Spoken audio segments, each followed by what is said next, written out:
Thank you for joining us for another edition of Conversations with AARP in the Virgin Islands. I'm Troy Deshabert Schuster, your host and State Director for AARP in this territory. In this episode titled All Things Advocacy, we're going to explore the impact of advocacy in our community, especially in relation to the work done by AARP.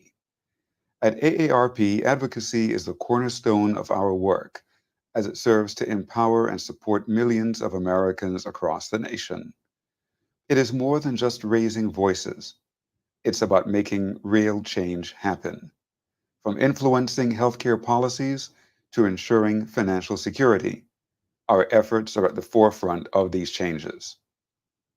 Joining me today is Pamela Toussaint, AARP-VI's Associate State Director of Advocacy and Community Outreach.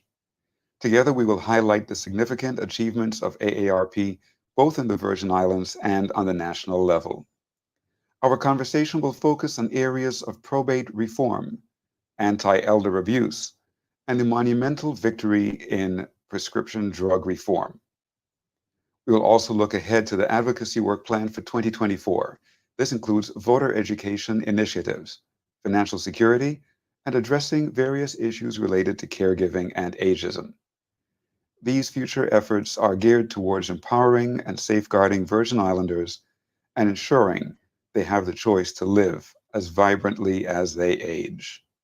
Stay tuned for an insightful discussion about AARP's advocacy work, both what we've accomplished and what lies ahead in 2024.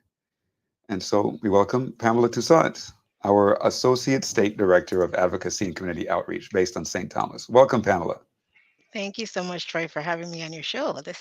It's wonderful to be on this side of the camera, so to speak.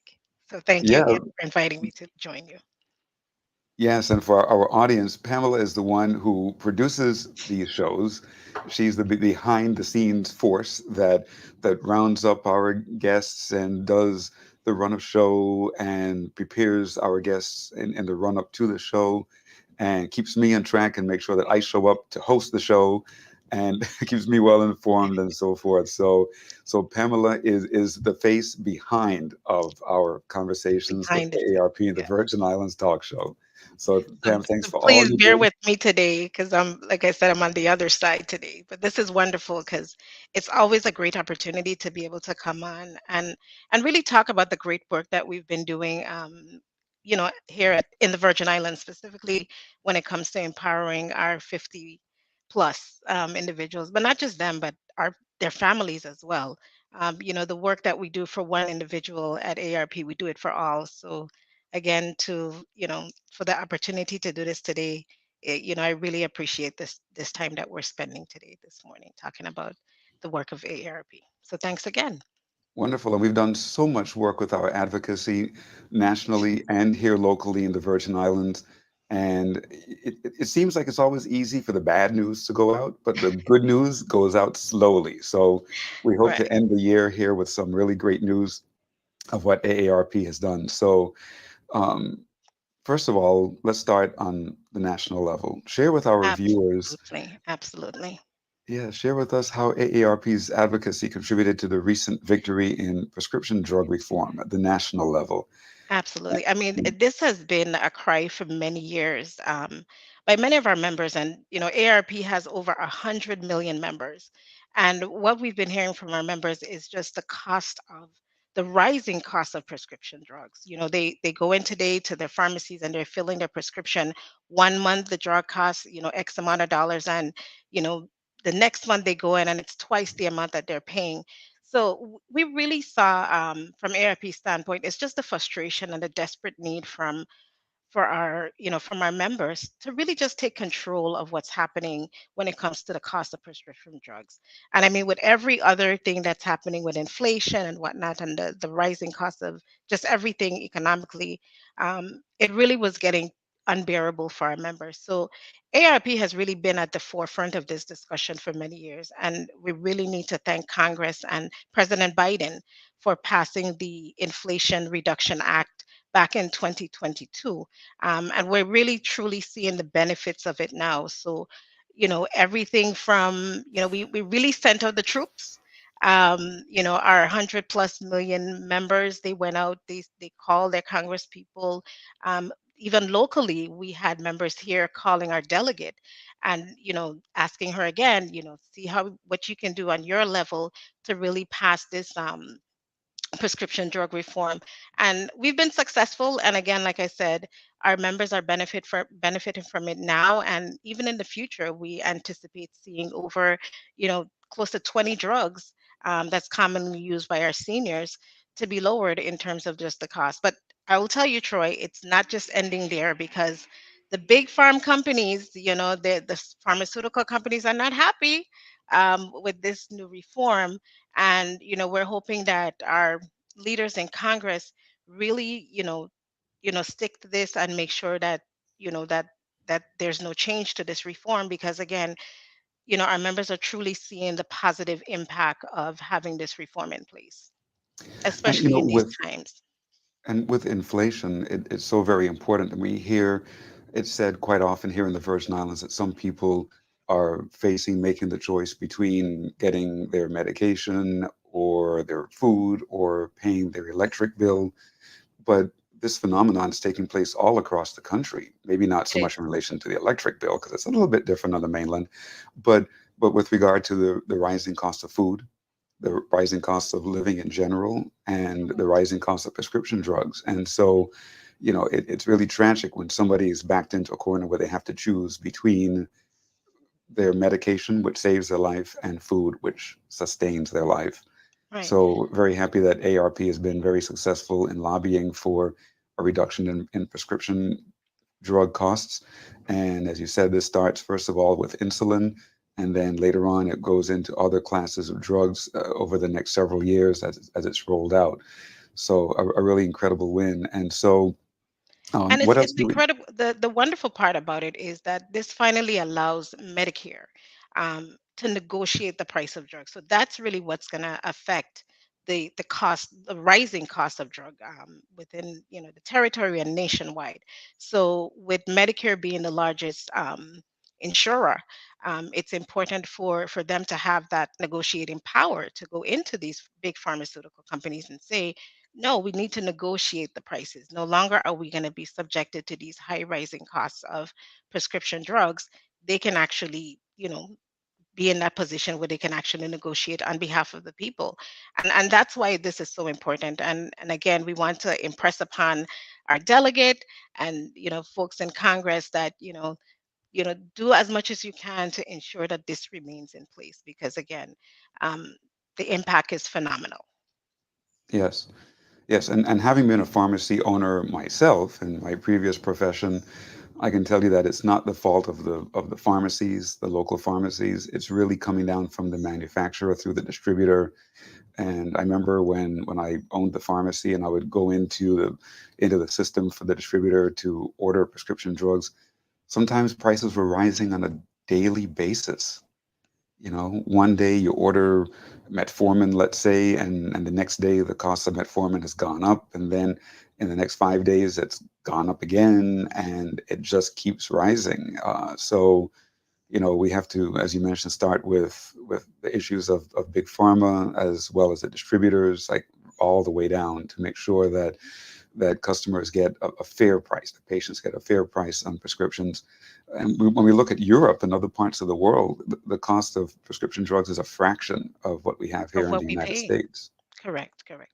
And we're, at ARP, we're even looking into that as well. We are supportive of looking at, again, looking at what people in Canada pay compared to us, and just comparing the two. It's just not right. What the cost of just healthcare on a whole in the United States compared to other nations. So again, ARP is at the forefront because we understand the importance of advocating for not just our 50 plus, older population, but also their families, the caregivers. Because as you and I know, being a caregiver, oftentimes you spend a lot of your own monies to support your family member or your loved one, and that affects us all. So it's not just about the folks who are actually just the recipients of these cares, but even the people who are providing the care.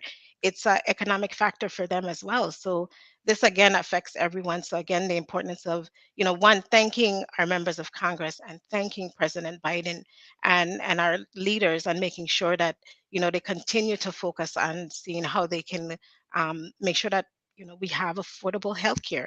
It's the right of American people, that healthcare is affordable and accessible as well. So I'm glad to know that ARP has, picked up the mantra, and this win is phenomenal for us. I mean, we did several victory laps because of this, because we know the impact that it has on, on everyday folks. So Great. again, thank you to ARP and the wonderful work, and the fact that we said that this is something that we really want to do and that we've been doing for several years now. So Yes, and we have so much more to talk about on this show. We have a lot of other topics, but I again want our audience to understand clearly that AARP is not an insurance company. Everybody keeps thinking that we're an insurance company. We do not sell insurance. We do not provide insurance products whatsoever. At our heart, we are a social mission organization, and going along with that, we're an advocacy organization, a lobbying organization, and we lobby everywhere from Capitol Hill to every state and municipality across the country to bring about changes in policy that empower the older population. And so, jumping now to the local level, right here in the Virgin Islands, on the issue of probate reform. We've done a lot of work in this area. So tell us, what were the major concerns that pivoted the work for probate reform here in the sure, Virgin Islands? absolutely. So Troy, as you mentioned, we've been doing quite a bit of work in this space, and really what triggered this effort is because we've seen several things. One, the cost of the probate when it comes to our caregivers. There's it's no secret that the probate cases. One, there's a lot of them that are backlogged because right now, as it stands, the family division in our judicial system is tasked with hearing a lot of these probate cases, along with the other cases, small claims, divorces, and other family matters. And with a backlog of anywhere between 700 to 800 cases, the timing that it takes to get a lot of these cases heard. I mean, for a loved one who has lost someone, or caregiver rather, who has lost someone, the financial and the emotional impact that it has on you, it's just been so much of a strain on folks in the territory. We wanted to really pay attention to what's happening and see what we can do in this space. So we've been working not just with our local lawmakers, we've also been working on the national side with the Uniform Law Commission, to see what certain laws that we can uniform, like it says, some sort of uniformity that where other states and territories as well have implemented, and see what can be implemented here that really focuses on probate. And as I mentioned earlier, with just the financial cost of caregiving, a lot of times our heirs, that where the monies are intended to go, or their assets, unfortunately, because of the complexity of the probate system, it's or the probate court code rather, it's difficult for them to navigate the system. So for us, we saw it as twofolds. One, helping our caregivers, as well as also respecting the wishes of of our loved ones. Virgin Islands work hard for their assets. What it is to own a home, or even own, a vehicle or other assets. So why not, if their intentions is to make sure that it passes on to their loved one, let's see what we can do to make that process as easy and as simple as possible for their heirs to be able to get that. And to the longevity of it all is that we keep talking about generational wealth. And this is definitely a way of securing the financial um, security for Virgin Islanders, not just for today, but for generations to come. So, probate reform, as you said, we've been doing a lot in that space. And, in 2024, we're looking ahead to see what we can do to actually even create an actual probate court. Where magistrates would be dedicated solely to just hearing the cases and moving them along to make sure that the intended persons that the assets are for actually do get what they're supposed to in the long run, which is the assets that were intended for them by their loved ones. This is also such an integral part of economic development and the growth of wealth, the protection of wealth, because real estate is wealth. Is wealth. Even if you own just one small house, that is wealth. You have equity there. Hmm. And when properties are caught up in probate and you can't do anything with them, you can't mortgage them, you can't sell them, you can't do anything, you can't even have access. In some cases, you have several people owning one house, right? Yes. And that's after going through probate. And it's important for people to understand too that simply having a will, a last will and testament, does not Hmm. keep your property out of probate. You Hmm. need to have a trust or do a real property transfer and death deed. All of these different instruments, real property, pardon me, the transfer of vehicle and death deed, etc., that AARP has helped to make law here in the Virgin Islands, and I work with the Uniform Law Commission of the United States of America. So there's so much to say about all of those different instruments and mechanisms and new laws, but we encourage our audience to look at our webpage at aarp.org/VI for Virgin Islands, aarp.org/VI, and you'll find there a series of articles on all of these points of probate reform so that you can take advantage of it, and your attorney will know all about these wonderful new laws as well. So please do check it out and take advantage of it so that you can keep your property from falling into probate and protect your family's wealth.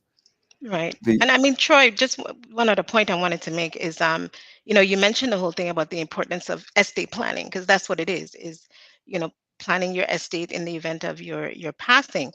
And what we've seen too, just, again, just surveying the general public is almost 70% of Virgin Islanders have yet to create some sort of document that would protect their assets along with it when they pass. So again, it's important that one, there are some laws in place right now that ARP was at the forefront of making sure that they become law to protect your asset. But as individuals, we need to do our part as well to plan. I mean, we plan for the birth of our children, we plan for our weddings, we plan for this and we plan for that. But one of the things that we don't do good at planning is planning for our passing, and we need to make sure that that's part of our plan for our lives, is that it is part of what's going to happen to us.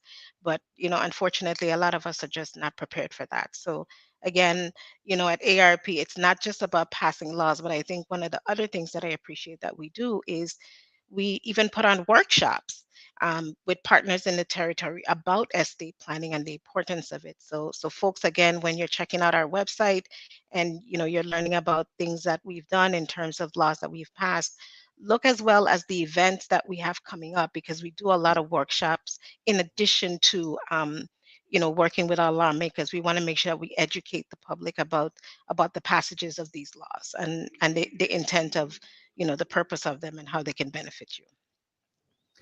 Yes, so many things that we can say about this, and as always, we're running low on time, so let's jump right into anti-elder abuse legislation. Share with us some insights into this process of that we've been engaged in of pushing for anti-elder abuse Correct. legislation, and Yes.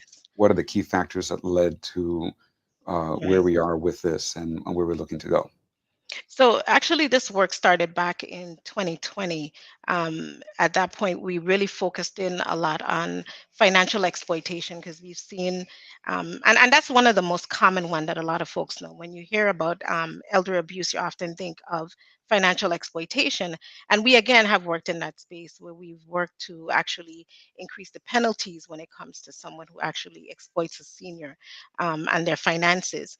Um, However, what we realized during that time is that there's other forms of abuses. There's domestic abuse, there's neglect, there's also sexual abuse that happens to our seniors. So, what we decided to do is really work alongside the Department of Human Services, specifically the Adult Protected Services, as well as other advocacy agencies, the Family Resource Center, the Women's Coalition, and even members of our volunteer team who saw an interest in anti-elder legislation. So what we've been doing for from since then and more so this year, we actually sat and we came up with a working group of individuals, of stakeholders, and we came up Mhm. with some amazing recommendations that we actually drafted into legislation. And there's some key points there. One being an elder abuse registry where folks, whether it's a caregiver or any other loved one who is looking to say hire a home health aide or someone to take care of their loved one can actually um, be able to access this registry and see if the individuals that they're looking to hire has done anything in whether it's locally or on the national level against a senior. So again, it's about raising the awareness that it's happening in our territory, but also other areas of prevention. So between awareness and prevention, those are the key points that we've made. And we're, for the foundational work that we've done in 2023, we're hoping that in 2024, the legislation is actually passed and it becomes law in the territory. So we got quite a bit of work to do in 2024, but again, 2023 has really laid a good foundation. And again, I must thank the lawmakers who've supported it and have said to us, we're going to be, working alongside ARP because we understand the importance of dealing with issues like this and many others here that our folks are facing. And over the years, we've not only pushed for new penalties for elder abuse, but also more stringent penalties. Absolutely. So just a few years ago with Senator Allison Degazan, we got a bill through and it was enacted to lower the threshold for a Yes. felony. Hmm. So if you are guilty of financial abuse on the level of $500 $500. or more, just simply $500 is now a felony punishable by imprisonment. So when you're thinking of swindling $500 or $510 out of your loved one, remember, you could go to jail. Yes. And we are also now pushing for neglect to be Hmm. considered a felony because when you're Correct. neglecting an older person who's vulnerable, that's almost like murder. That's almost It like is. murder. Mhm. Yeah. It And is. so, with this new law, we hope to see neglect now become a felony, Hmm. punishable by imprisonment. Yes. So it's very important for us to protect those most who are most vulnerable among us in the community. And Troy, it's not just our senior citizens as well. It's also our disabled adult because they too fall victim to these predators. So, this legislation will also address that population as well and their needs and making sure that we protect them. Yes, indeed. Now we keep hearing about GERS in the community. We hear Hmm. about GERS on an almost daily basis, if not certainly a weekly basis, and we know the challenges there. There's nothing that we can do at ARP to help that, unfortunately. But as we hear about GERS, we realize that there are many people who are not government employee or former government employees, and they don't have any kind of pension at all. GRS does not do anything for them if you're not a government employee or a retired government employee. And so we've been looking at ways to help to develop some kind of retirement plan or to make it possible for people who are not government employees. So tell us about that. Sure. And Troy, it's not just looking again at you know, you're right. Places like, in the Virgin Islands specifically, we have our government employee retirement system and some private sector as well. They also provide some sort of a retirement program, but we also need to think about Social Security. That's one of the areas too that ARP has been focusing on because we do realize that that is also the lifeline of a lot of our seniors as well as their family members. And there's concern about, is it going to be here when, we retire? So ARP, what we've done is said, listen, in response to these financial insecurities that's happening, let's talk about what we can do now, specifically at looking at what is known as our AARP's Work and Save program. And really and truly, what this program does, it provides easier access to a retirement saving plan, similar to an IRA. And for those who don't know, that's an individual retirement asset account. And for small businesses, what we're doing is pushing for it to be a flexible and portable savings options. Whereas the employee, and again, this is, the wonderful thing about that is the employer really doesn't bear any liability or, any financial obligation to this. This is really all on the employee to be able to invest in their future. So ARP, we met with several lawmakers. One of them have already said that they are going to be the sponsor of this bill. And we also met with members of the Chamber of Commerce, and they have pledged their support because they too understand the importance of having a retirement program in place for their employees, not just from the standpoint of making sure that their employees are sustainable in the future, but even as a recruitment tool, as a retention tool for them. And again, it's, when you look at the whole gamut just economically for the territory, it makes all sense to have some sort of retirement program or system in place for our non-government employees because our private sector, I mean, that's a quite a large percentage of the workforce here in this territory, and they contribute to our taxes and our infrastructure, our roadways, and different areas in the community. So, the ARP's Work and Save program, it's a wonderful initiative. Several other states have already implemented it, and we are looking forward to having that on again one of the areas that we'll be looking at in 2024 for the Virgin Islands. So stay tuned to hear more about that and how it can benefit all of us. Yeah, and it's a really exciting program. We've met with the Chamber of Commerce in St. Thomas, St. John, and we'll be meeting with the Chamber of Commerce in St. Croix shortly. But the Chamber of Commerce over there in our sister island of St. Thomas, they were very excited, very interested, Very. and they see it as something very valuable for their employees. So we look forward to having that become a law here and setting up that task force to look at the ways in which we could implement some kind of work and save program here in the territory. And so, Pam, we are out of time. My goodness. We didn't get through everything that we've done. We have to do a No, part two. We we have to do do. a part two very soon. We do. But yeah, it was great speaking with you. And thanks so much for all the great work you've done as our Associate State Director of Advocacy and Community Outreach in the Virgin Islands, based on St. Thomas. It's been a pleasure working with you this year, and we look forward to even greater things next year in 2024.